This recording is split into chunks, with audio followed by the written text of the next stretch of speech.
We'll be listening to a conversation I had with Roxanne Swentzell the other day, but I also want to let you know that the Tower Gallery that she shows her work at in Powake will be closing at the end of the year.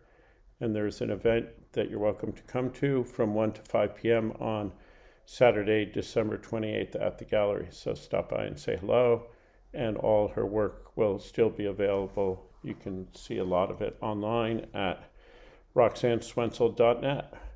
All right, here we go.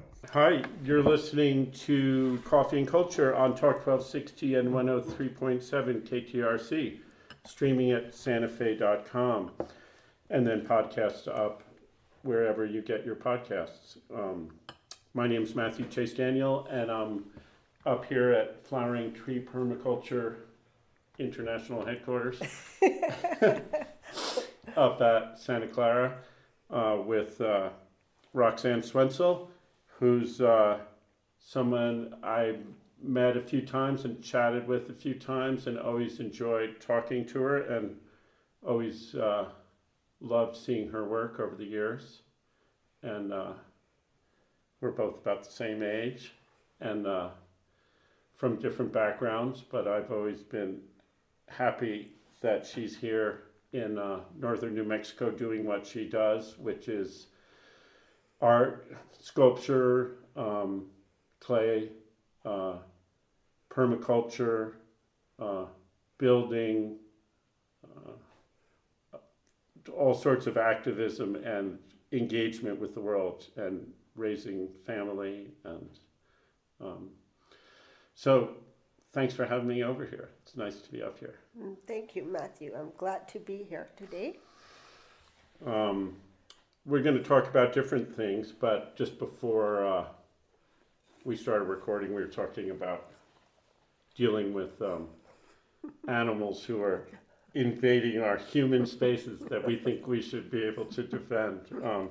My most recent is pack rats getting in my car, and so it's it's now winter, December, so we're talking also about how it's a challenge for people who get up early and like to go to bed early, that it's dark so long and it's cold. And so I was up this morning early. I go out in my pajamas before I bathe and check my 15 pack rat traps. 15 pack rats. Yeah, and catch maybe some mice and maybe a rat and whatever, and throw them out for the crows, ravens, and they appreciate that, and the rats don't appreciate it too much. But it's an interesting dance, sort of as humans trying to live, your way of thinking of permaculture,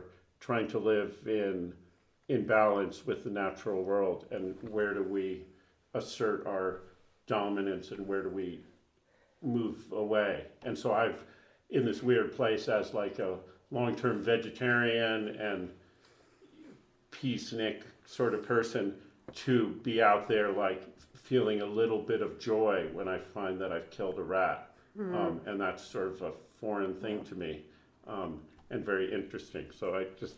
Yeah, isn't that the dilemma always? Yeah. Like how do we balance that? Yeah, between like trying to control our environment to just allowing it to be whatever it is naturally going to be is an interesting dance.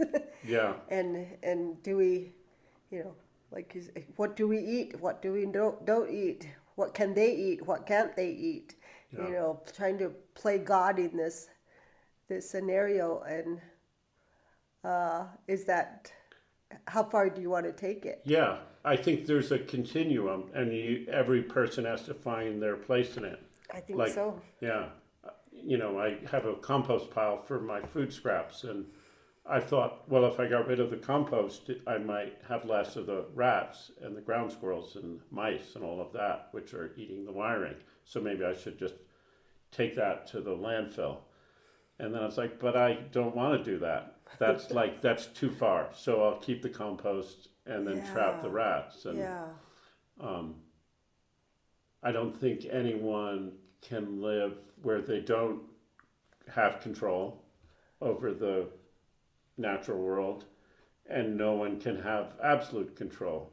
And so it's this sort of where we each land in that. Yeah, yeah.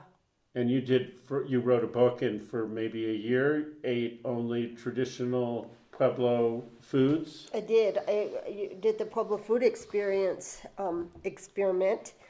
where we ate only our traditional foods for 3 months, trying to see what it would do to our health.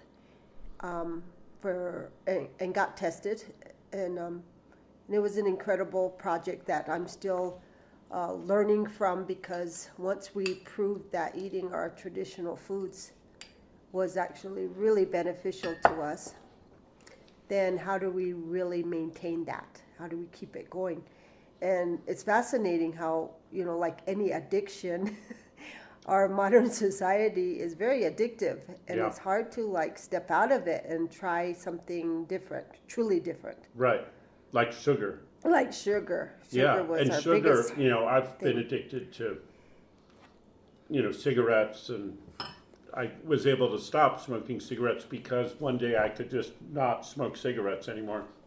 And it wasn't easy, and it's been years, and I would still love a cigarette right now. But there was an easy dividing line. This is sort of like the dividing line we were talking about control of the natural world. Sugar there's no easy, do you eat, if you don't eat sugar, do you eat honey? Do you eat maple syrup? Do you eat sweet fruits? Do you eat pineapples and bananas? Or do you just eat, blackberries or things that are less sweet? Or, so that's why not eating sugar has always been difficult for me as part of that addictive cycle. Yes, I agree with you. What is our addictions? Because it could go, any route that you look. But just the fact that it's why are we, at what point does it become easy? Why did you stop smoking all of a sudden? Why could you at that point and maybe not at another point? What is it in ourselves that what is allows us I'm to always make that choice? What makes a person want to suddenly, grow their own food, or decide to become a vegetarian or not, or all the decisions we make. It's I'm really curious how we tick. Yeah. So did you figure it out? I do know that someone who has been continuously concerned with diet, because as a kid I was teased for being overweight, and so I became very conscious of my food intake as a young child, and beat myself up a lot for wanting a donut or wanting some ice cream, and you're just going to be fat, or all of that I know many people go through. Sure. and struggle with, and really trying to find a place of peace within myself of going, having to raise myself to calm down around food. It's you want the donut? You can have the donut. Kind of telling myself, yes, you can, allowing the door wide open, and leaving the door open so wide that it's when you want something you can't have, you want it more, but when you are allowed to have it, you kind of go, maybe I don't really want it. Yeah, that's interesting. When I stopped smoking cigarettes, I would keep I didn't finish a pack and then stop. I just finished halfway through a pack and then just left it on the counter for months. Because if I didn't have them there and make the choice right then, the choice it was much easier to go to the gas station and buy a pack because I really wanted it. And then once I bought a pack, I was going to smoke it. Whereas if it was there, I was actually having to choose. There wasn't this sort of extra step in there that softened the choice. And that seems similar to the donut thing. Yeah, maybe it is allowing ourselves a choice. You can. And almost giving yourself a kind of respect that you would choose well if Yeah. given a chance, instead of being forever a naughty kid that has to be told no, no, no, no, no, Right. but to be allowed to go, you can make your own choice now. Right. We've grown up a little. Yeah, we're grown And up. we're yeah, to sort of, because it becomes more integral to your whole being, those choices, and what's driving the addiction, Yeah, besides just the wanting, taste of the wanting. sweet or Yeah. the The rush. cigarette. Yeah. We have to go to a break, but we'll be right back. And I'm here at Santa Clara with Roxanne Swentzell talking about addiction and eating and cigarettes and pack rats so far. But Roxanne's also, beside all that, is known as an artist. And you've been making things out of clay since you were 3 years old or a little kid? Yes, my mother was a potter, so she handed me my first clay at age 2 or 3 years old, and I began to feel it. Very feeling child, and I couldn't speak for a long time as a child, so I was frustrated with communication, and I You found couldn't that speak because... I had a speech impediment. Uh-huh. Oh, I'm not sure what it's called, but the words wouldn't form Wow. in my mouth, so it was very difficult for me to talk for a long time. It took a long time to get where I am now. Yeah, you speak very well now. Thank you. Well done. My father, I don't think, spoke till he was 4. Really? Yeah. Yeah, there's a lot of, And in a way, he was working it out in his head. how do you To form those get- words? And then at some point, someone said, Dickie, that was his nickname. Dickie, why don't you ever speak? And he said, me baby. All of a sudden, Yeah. no. And then he started talking, somehow. It But made sense. so anyway, I'm sorry, but That's you're So that was so the me. clay was a way of I figured out that maybe I could make a little sculpture of what I wanted to tell my mother, and she would then understand me. And Wow. at that time, I remember making, first just feeling the clay and making little things to see what I could do. And then it dawned on me early on, because I went into school, and of course I couldn't speak, and the kids were not so nice, and it was frustrating. And so I came home, and I remember very clearly making a sculpture of a little girl sitting in a school desk crying. wow. And I gave it to my mom. And it was, ta-da, a moment of like, now she knows. Right. And that's really important, to be able to communicate instead of just being on the floor kicking and screaming and crying, because you're Right. frustrated. It's like, this is why, or this is how I'm feeling. And that, to me, began my career, my art career. Right. And your work continues to express both feelings and ideas and values, and that's amazing. Yeah, Sort of and I origin still story. use it for exactly the same way as I did at 3. Yeah. And And you've been making stuff all along. You didn't Mm-hmm. ever stop and do something else. well, I'm always doing a lot of You're always different doing things, something but else. the artwork is a very special place of just kind of going. I was thinking about it this morning, thinking, making a piece of artwork for me is almost a meditative thing. It's not it's trying to communicate to the world, but you have to know what you're trying to communicate, so you have to go inward.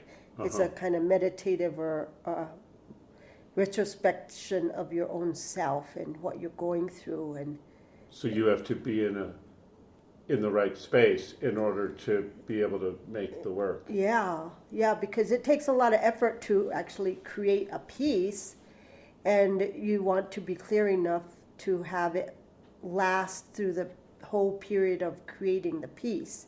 If you lose it, then you're kind of lost. It's like, oh, now I just have this clay thing. I don't know what it's about. I don't know what it's for. Interesting. And clay is a unique sort of form, material, in that you don't like sit down and make a piece out of clay and be done with it in a day or in an hour. You're waiting for it to dry. There's this when the clay is moist, and then when it's leather hard, and then when it's harder, and Right, you have to there's- be present through this extended period of time, not to mention firing and that. Right, clay is a very technical experience that yeah, it's not a simple thing. I always get jealous of other artists, Oil painters that can like paint it. It's like, there it is. It's like, oh, you don't need to let it like get harder, and then you have to go back and like add some more, make sure it doesn't explode in the firing, and then figure out the covering or the glaze, what you're gonna. Yeah. It goes on and on. Yeah. Well, that's good. I think there's a lot in stuff that has to do with that extended process that comes through, whereas things that are more facile, taking a pretty photograph maybe has less imbued meaning from the hand and the touch and the body and the presence that you're talking about. It's a long relationship. You're sitting for hours upon hours upon hours deeply in this place of what it's about. Yeah. And how did you learn like technique of what works and what doesn't work and firing and different clays? And was that through family and community, or was that? It was first through family, of course, because that's who gave me the clay. And my aunties and my mother and my grandmother, they all are potters. And so I watched them make things, make pots. And so my sculptures are made like a traditional Pueblo pot is made. Mm-hmm. They're coiled and scraped. Right. And I knew that they had to be hollow in order to fire, and not explode. So that technique became the way I learned to make them, and I still make them the same way. Yeah, and they're always figural. Mostly, yeah. Not all. Yeah, I enjoy making just pots too. Yeah. Like I've made. I don't quite think a I've bit ever of seen pots. any of your pots. But, there's something great about pots, just like that it's a utilitarian form and art form, and there's a history of it that goes back so many thousands of years. Yeah. Sometimes when you see, archaeological digs, either from here or from like the Middle East, and there's some like little beautiful pot from thousands of years ago. Yeah. It's like, oh my God, Yeah, the clay is the most amazing material. Just that people all around the world figured out that this wet mud, this particular wet mud, would like stay in the form that you put it in and play around with. And then somebody along the way dropped it in fire and it got hard and it didn't like melt when you put water on it. And it was like, ta-da, this amazing material that then we could make a pot that you could carry water in, cook your beans in, It just became this boom, and that clay imprints just anything you put into it. I love doing this experiment with classes I've taught where I just give them a little ball of clay, maybe an inch of clay in their hand. Each of them, we all sit in a big circle, maybe there's 15, 20 of us, and I give them all a little inch of clay. And I tell them, feel it, and then make them all close their eyes. It's like, you're just going to get to know your piece of clay. How wet is it? How soft is it? How, all the different things. Squish it, flatten it, curl it up again. Just play with it for a while.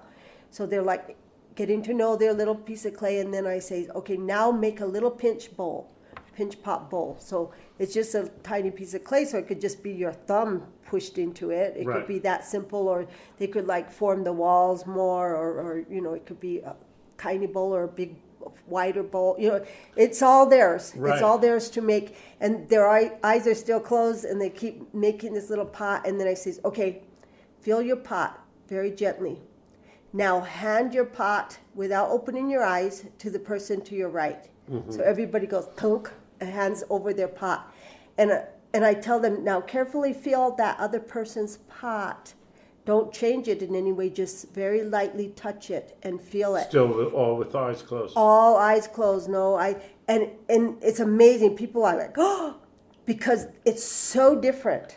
That the other person next to him made such a different thing. It's the same amount of little clay. Right. It's the same amount of time. They had the same task to make a little bowl, and yet it was so different. Yeah. And then I go pass again, tunk, to the right, to the same, and they keep feeling how different each pot is. Yeah. and then I go pass again, and we keep doing that, and by this time they've lost like sense of like, oh my gosh, they're all really, really different, but we keep going until their pot eventually comes back around to them, and I don't say it, but I keep letting them pass it around, and then all of a sudden it's back home. They recognize it. Recognize their own pot. Oh, that's how like imprintable clay is, that we like know it. It picked us up that well. And it could be from the shape to the shape to the heat. Like people's heat go into the clay. It could be cold or hot. Thickness of the wall and the moisture. Yeah, everything. It's just a wonderful way to go. That's how different we all are. Yeah. And that's how wonderful. We have to go to another break. We'll be right back. I'm talking to Roxanne Swentzell. We're up at Santa Clara, also known as Capo Winge. And Flowering Tree Permaculture is a nonprofit that you started a number of years ago. And I was looking, there's a website, so anyone can Google Flowering Tree Permaculture and learn a lot more about it. But you do workshops and teaching and agriculture, and both here in Santa Clara, but also in other areas. Yeah, we incorporated our nonprofit in 1987. So we've been around a little while, but we've stayed fairly small and close to our little land base. Since we're tied to the tribe, our focus a lot has been on cultural preservation, because when I learned about permaculture, I realized that my ancestors were doing permaculture. They just didn't call it that. They just called it living.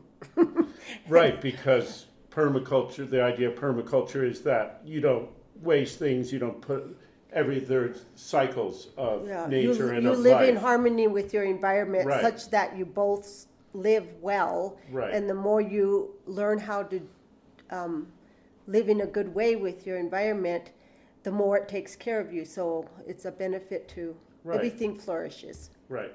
And that's like the Three Sisters idea of like the corn and the squash and the beans that hold each other and shade each other, and is an old, I don't know where that's from, somewhere Native American tradition maybe. Yeah. But also very much about what permaculture is about. Yeah. Like find the thing, plant crops together that one wards off the insects that. Yes. Which works very well, except for squash bugs. Except for squash bugs. If anyone out there listening has a good solution for squash bugs, we will pay you big bucks for that email. Information. You can find us online.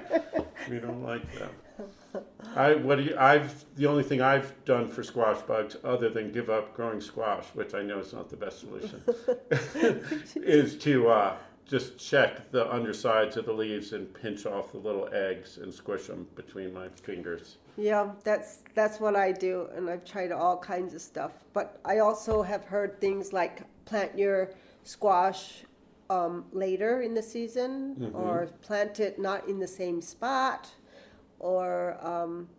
Do they live in the soil over the winter, or I don't know the whole cycle enough, but I'm always like, how on earth did the squash bugs find my plant on this side of the house, hidden under, I was trying to hide it, and they find it. I don't know if they're flying around with radar looking for squash bugs. Smarter than we think, those little bugs.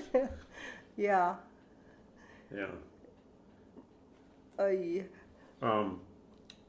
I'm struggling with bean beetles. Bean beetles is my new little... I don't know those. ...thorn in my side.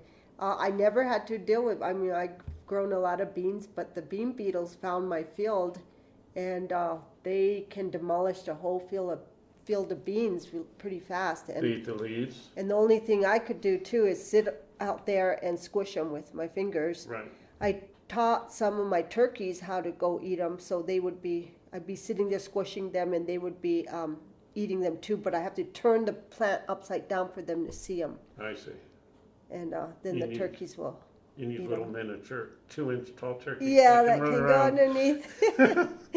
Oh, things we do. Last I saw you, you were working on a pumice house. Mm-hmm. How's that going? We are still working on the Pumice Retreat Center up in Abiquiu, and it's been, we started in May, and we got the whole first floor done by way of building the walls. Mm-hmm. Part of it has a second story, so we're getting that set up to start. But Pumpcrete is my new favorite friend, mm-hmm. and I've taught a couple workshops on, just showing people how to use it and how easy it is to use. Yeah. And so pumice is a volcanic rock that's very lightweight and traps a lot of air. Yes. And you get that in, it looks sort of like gravel. Yes, it looks like gravel, and it comes in different size, like gravel does. But pumice is petrified. Is it petrified? It's hardened ash from volcanoes. Right. So it has a lot of air pockets in it, and so it's incredibly insulative. Yeah.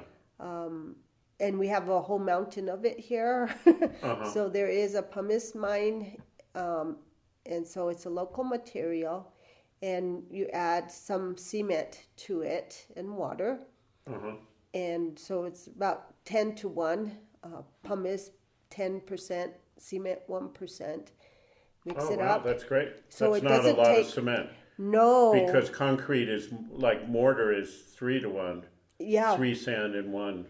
Yeah. So it Portland, takes a very little amount of cement to hold it together. Yeah, and you make the forms and you pour it in. It's like we all say that it felt like we were making giant Rice Krispie treats. Right. So it's like a Rice Krispie treat wall, and then the next day you can take off the forms and you've got a wall. Right. So you're just moving the forms as you go. Yes. Yeah.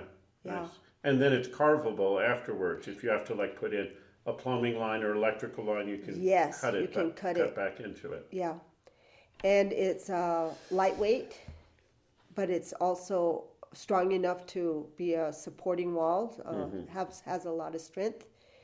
The other thing I really like about it is you don't have to put insulation and paper and wire and all that garbage on it afterwards. Right, to plaster. outside and inside you can plaster because it's rough. It's all rust. You can just stucco. put whatever you're going to plaster right on it, and it's pure insulation, so it's already insulated, and it's already has the texture to hold on the plaster. It's like, oh, this is really good. That's great. Yeah. What are you plastering the building there? Is it going to be a cement plaster? Or? I'm going to cement on the outside. Yeah. But on the inside, wherever it's more protected, I'm going to do mud. Yeah. Mud plastering. Yeah. And on adobe buildings, because you've built a lot of adobes over the years. I have. I love adobe. I've been an adobe builder for most of my life. My family built our own home, and we were expected to help. So we learned how to build with adobe pretty young. Yeah, and adobe also can have mud plaster, obviously, traditionally, and then cement plaster became the norm, and now even synthetic like Stowe latex-based plasters, and there's sort of an advantage and disadvantage to the cement and the latex. The advantage being it's waterproof, and the disadvantage being it's waterproof. Yes, exactly. So any moisture that gets in there just starts rotting out the adobe. Yes. Because it can't breathe, it can't Yeah. evaporate back out. Whereas a mud plaster, it absorbs moisture and releases moisture. Yes. The pueblos all around here were built with adobe. Yeah. And they've lasted hundreds of years, and they would be maintained. People would have to plaster them, once in a while, but that's a community event that helps strengthen the community. Yeah. And this ideal that, that's work, and so we all have to get away from work, instead of, some work is really healthy for a community to keep going, because it keeps us as a community. Right. Same like cleaning the acequia. Yes, cleaning the ditches. And those things are really important to keep going. And one of the worst things that happened in a lot of the villages is they got cement plastered. And as soon as that cement plaster, they all thought, oh, now we don't have to re-plaster every year. Right. And the Pueblos died, the buildings, because the adobe needs to breathe, and Right. it can't breathe through the cement, and it crumbles the adobe, and the building soon falls down. Yeah. And so it was a sad learning event, but people are still doing that, which surprises me. And one of the things that upset me with up at the Abiquiu was I was going to build it out of adobe, but building codes insist that you cover it with the cement stuff. And I'm like, that's like giving it a death sentence. And yet that's a building code. Right. And the building codes also need insulation layers. So unless you build a double adobe with space in between, which Right. is very labor intensive, Right. you have to put foam on the outside Right. or whatever. And do you want foam in the environment? More Right. of it. Yeah. Yeah. Oh, it's tricky. Oh, time for our last break. We got 10 more minutes. We'll be right back. My name's Matthew Chase Daniel. I'm talking with Roxanne Swentzell and eating apples and grapefruit. Late on a Sunday morning, around 9:30, Roxanne, we were setting up a time, and she said, let's meet late in the morning at 9:30, which I thought was really funny because a lot of people think late in the morning is 11:30, and 9:30 is early for some, but I'm also an early riser, so I appreciated that 9:30 was late in the morning. I was up in Denver with my wife for something up there a few weeks ago, and I had an extra day and went into the Denver Art Museum, which was walking distance from where I was staying, and which is a big museum and a strange, weird shaped thing. And I walked into this gallery of, was it contemporary Native American artwork from all over North America, and this amazing piece that's maybe 10 or 15 feet tall, unfired clay, called Mud Woman Rolls On, that Roxanne made there. And it's if you're familiar with Roxanne's work, it's very recognizably yours, and it's a big woman, and holding a smaller figure, and there's 4 or 5 of them, babies. And but what's remarkable, what to me about it, is that it's unfired clay, and it's this massive sculpture that's not fired. And I don't know how it was made, but did you make it on site? Because it looked to me like that's not something that could be made and transported. No, I made it on site. They had commissioned me to make a piece for the entrance. So originally it was in the area where you open the elevator doors and you see it, because they were having trouble getting people off that floor to go visit that floor. So it's like, okay, I'll make something for that. So when you open the elevator doors, you'd see these giant feet, and you'd want to come out and see what those feet were about. But it's an adobe sculpture. I would say a mud, dried mud, just like adobe. I use straw wattles that they use for the erosion control on the side of the highway. Those long socks full of straw? Yes, I use that, like big giant coils, like if they were coiled clay, and I sewed them together into a large 14-foot sculpture that was going to sit there, and then we put this mud and straw mix over it and started to sculpt it into a mother and 4 children. And are they all made of unfired clay? Yes, and they're different colors because the earth has different pigments in different places. So I wanted the pieces about Mother Earth and all the children on the mother. And so the big mama is Mama Earth. And then all the babies are sitting on her lap are different pigments from the different parts of the earth, because we all come in different colors and shapes and sizes. And so it's all these babies on her lap. But it was fun because I used the pigments from, the mama is from Santa Clara clay dirt here. One of the babies was from Denver. dirt outside the museum, so it had a really dark, nice color to it. And are those, when you're using the Denver dirt, is that just a slip over the base coat, or is that the solid in that color? It's solid, and that figure has that clay. Throughout? Yes. Oh, wow. And you were able to find clays locally that worked? Yes. So I just looked at the landscape, and my mother taught me how to look for clay in the landscape. So I knew how to find clay in the landscape, but I know clay comes in every color there is. And so I was just looking for these clays that would work. That's amazing. Yeah. And did you work on that? Was it by yourself? Was it with a group of people, or? I had help every once in a while, and what was cool was I got to build it in place because it's too big to get out the door. Yeah. So we opened it up for 9 months. I built it, so I would go back and forth to Denver, and we would work on it for the weekend. But during that time I was there, people, especially children, but anybody could come and help put mud on it. And the museum was open while you were working on it? Yes, so people could come and watch her get made. And so I had these little kids when we were first putting a lot of the coats of mud on. Yeah. That's when they could come help. They would be mixing mud, helping put the mud on.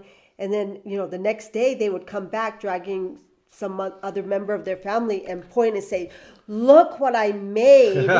They claimed it. Yeah. Getting the public to help really made them connect to Mud Woman and make it theirs. Yeah, that's wonderful.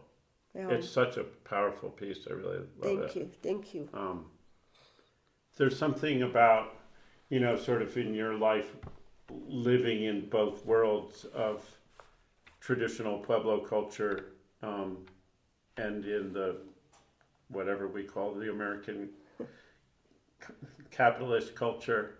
I was listening to a talk, Kathy Sanchez was talking about how as a kid, the family made pottery and everyone worked on it together, and then the pots were done and then the pots were sold or whatever. But then through commerce, it became like, no, you need to make this pot and you need to sign your name on it, and that communal thing was discouraged by the market. And I thought that was an interesting way of thinking about it, and that I hadn't necessarily thought of. And that, so your work as an individual, as Roxanne Swentzell, the famous surround artist, have that imprint in the world, as do other members of your family, your daughter, and but also doing things like working in community with the community and the kids up there at the Denver Art Museum or in other projects is in a way a contemporary art. This is something that's happening more in the contemporary art world, is working in groups as a collaborative or as a community or working in community. And in a way, I'm wondering if the contemporary art market or art world is embracing some of those values that are coming through possibly other ways. Yeah, there's more interest in, I know that I've seen in my lifetime more interest in wanting to have hands-on yourself instead of just buying somebody else's art. I want to know how to make that. Right. They're way more interesting, like, well, how was that done? Because I think Western culture has really separated itself into the individualistic mindset and categories. It's like the mechanic fixed my car. I don't, I just drive it. Right. But the whole thing of starting to merge it back into a community-based thinking where it's like, well, show me how to do it so I know how to do this. Right. Yeah. Those are coming. Connect people. Yeah, I think we've gotten so far disconnected that we're yearning for connection again, relationship to our lives. Yeah. We just have a couple minutes left, but tell me, so the Tower Gallery in Powake there, which you've run for years, you're closing. So Yes, I'm Tell me a closing little the bit about Tower that. Gallery. It's I've had the Tower Gallery for 20 years. We've been had our doors open that long, and it's been just an amazing journey. But we've come to the place where we need to close the doors and put our energy elsewhere. But I like to think the tower, has a life of its own, and it brought me into its space, and we had a great relationship. Yeah. Now it's time for it to have new. The next phase. Yeah, and I really feel like the tower wants new stuff happening in it, and my energy has moved to other things also. Yeah. So Well, it's you're okay. always so busy doing so much, and Yeah, it's not like it's the end of me. It's just Right. to change. yeah, 20 years change. is a long time. to 20 work years on is that. a good run. Yeah, and your work is getting out in the world in all sorts of ways, Yeah. with or without your own gallery. Yeah. Yeah. Well, I've always loved that gallery and that whole complex in the Poe Center and that little The diorama. diorama of Yeah. people I always watching think that- TV and planting corn and all this stuff. The diorama is like a golden nugget that not many people know of. Yeah, It's like such an amazing yeah. little. And it's a crazy, walk weird through. scale. Yeah. It's all miniature. It's never not see life that size and it's size. not Uh-huh. tiny. But the figures, what? They're like, 24 inches or yeah, something. a couple of feet tall. And so people, you should, we really do have to finish. But yeah, go to the Poe Center and see walk through there. Yeah. Roxanne made all that stuff in there. Not all the stuff in there, but those dioramas. And they're a great little window into Pueblo culture. Thank you so much. Thank you, Matthew.